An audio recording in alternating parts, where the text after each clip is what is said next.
All right, Tom, thank you. Well, faster internet is coming to Central Florida with 5G. State lawmakers laid the groundwork for this in 2017. Now it's happening. Cities are working on how to roll out this new technology. Tonight, the discussion begins in Maitland. The city is deciding how the antennas will look and where they will go. Leaders are considering attaching them to existing light and utility poles like the photos you can see in this concept art. But it's causing concerns for some people. News 6's Nadine Yanis joins us live from City Hall. So Nadine, people are worried about the health impacts of these antennas, but local governments, including Maitland, they have very little power when it comes to 5G, right?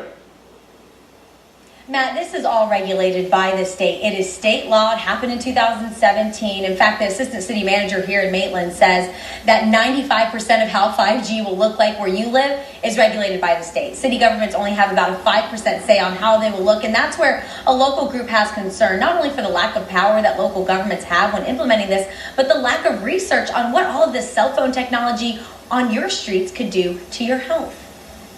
It's happening very quickly, yes. Almost as fast as its speed itself, the future of 5G in Florida is here. State legislatures paving the way to implement 5G across the state through the Advanced Wireless Infrastructure Deployment Act.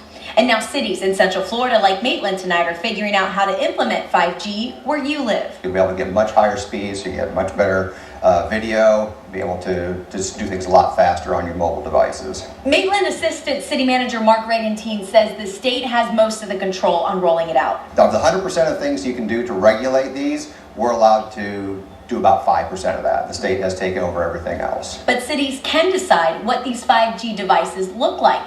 Here are some examples Maitland is considering. Unlike those giant cell phone towers bringing in 4G, 5G will be much smaller on street corners, poles, and lamps. We want you to not notice they're there. I just want to make sure this is a safe technology that we're going to be rolling out. But having these small cell antennas camouflaged on corners has one local group speaking against 5G at city councils like in Orlando. Justin Harvey speaking to us today, citing studies that he's worried 5G is moving too fast before we can research what health risks those radio frequencies all around us can pose.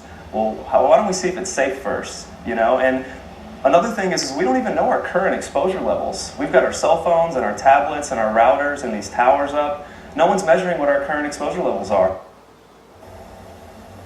But again, just like the city of Orlando officials told Justin in his city council meeting, and what Maitland told me today, there's not much that local governments can do. The city of Maitland says that they've already been discussions with cell phone providers, and that if and when this ordinance passes, that we could have 5G here, Matt, very quickly as well. So that meeting is going to start at 6:30. It's a public comment meeting if you want to weigh in on this. That starts at 6:30 here in Maitland. Back to you.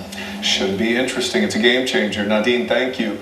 Orlando is one of only 19 U.S. cities expected to get the 5G network this year. You can read about the technology and what it will mean for you on clickorlando.com.